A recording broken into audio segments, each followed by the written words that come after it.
Oh, Ashley, ba't parang hindi ka mapakali? Nagsabi po ba si Katrina sa inyo na absent siya ngayong araw? Hindi.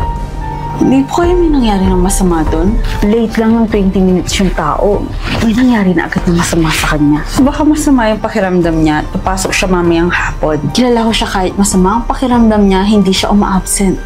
Masyado kang praning eh. Meeting kami mamayang 2:00. Hindi siya pwedeng umabsent doon. Hoy, sino yung tinatawagan mo?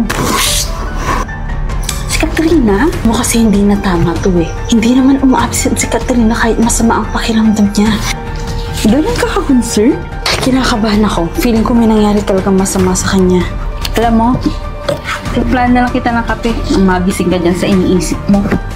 Sige, thank you.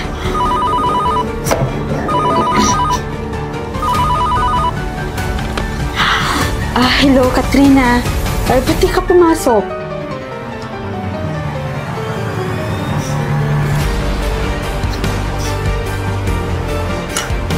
Hello?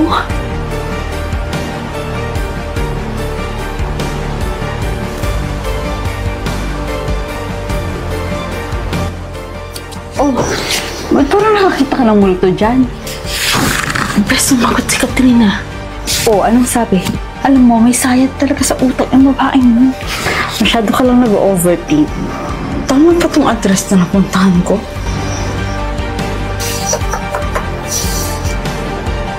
Katrina? Katrina? Parang mukha siyang pintusabi ko.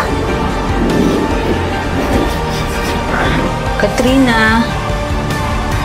Katrina, papasok na ako ha. Katrina?